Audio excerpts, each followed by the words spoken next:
What are we doing here? And where are we gonna go? It's like we just woke up one morning and then it's welcome to the show.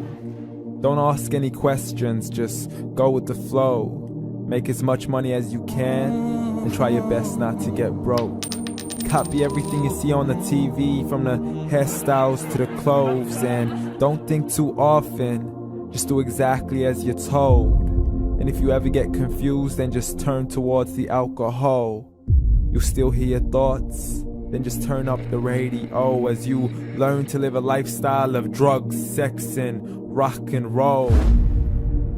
But in all honesty, I just need to know, is there more to the cycle than growing and getting old? Living and dying just to leave behind a happy home and a whole lot of property that somebody else is going to own. I just really need to know before the casket's closed, 'cause I'm not willing to gamble with my soul, nor am I ready to take any chances. These are just simple life questions and I'm just searching for some answers. Like, what are we doing here? And what is our purpose? How did we get here, and who made us so perfect? And what happens once we go, or is this world all really worth it?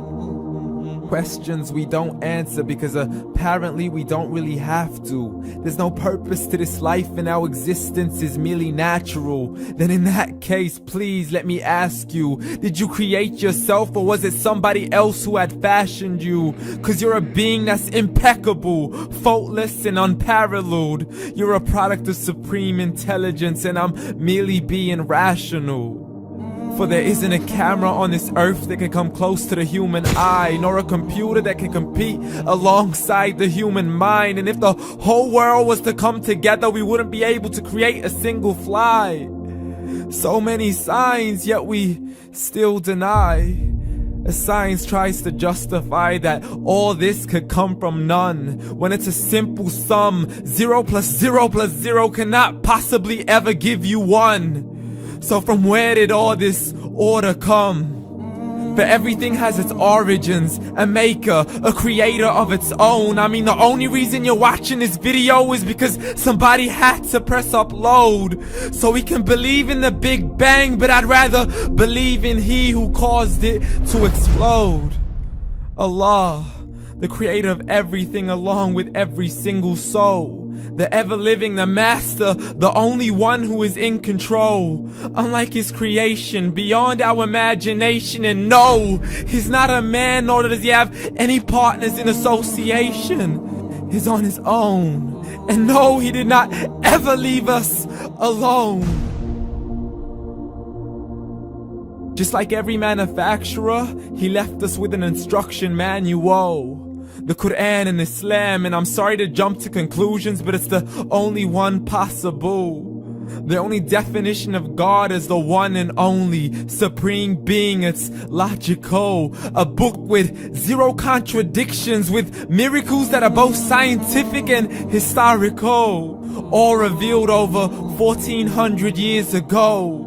Like the detailed description of the human embryo. The descriptions of the human embryo in the Quran cannot be based on scientific knowledge in the 7th century. To the mountains as pegs holding firm the earth below, and the 2 seas that don't mix in a complete separate flow. To the planets in orbit, alternating night and day as they stay in flow. The expansion of the universe and the creation of everything from H2O. To the stories of the past and the preservation of Pharaoh. To identifying the lowest point in the land where Persia defeated Rome. The gushing fluid that created man in the glands between the ribs and the backbone. And not a word has changed, it's still the same. So please explain how all this was known over 1400 years ago. To a man who couldn't read or write, as he would recite whatever the angels spoke. And if you still don't believe, please try to come up with something that's even close. But you can't, so we took God as a mockery and his messengers as a joke. Muhammad could not read or write.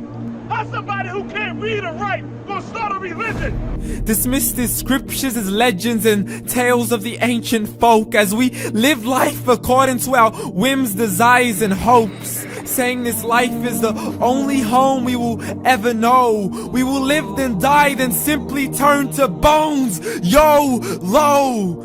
Correction, after the grass dies, the rain arrives and it regrows, and Allah promises to do the same thing to your very soul and bring you back from your very fingertips to your toes, as the all-seeing supreme being watches us so close, and we are surely being tested in our wealth, our health, and our self, and everything that we've been blessed with. So believe, for we will surely be resurrected and be brought back to our Lord and account for every single deed, as He hands us our books and orders us to read. From the bad to the good and everything in between. You yourself are sufficient for your own accountability, so don't be mad at me. You are the one who thought He wouldn't come back to me. I gave you a whole life long to search after me, but you were busy in all that which was temporary. So read, and glad tidings to all those who believed. And if you disbelieve, read. And don't let that day be the first day you find out what your life really means. Read.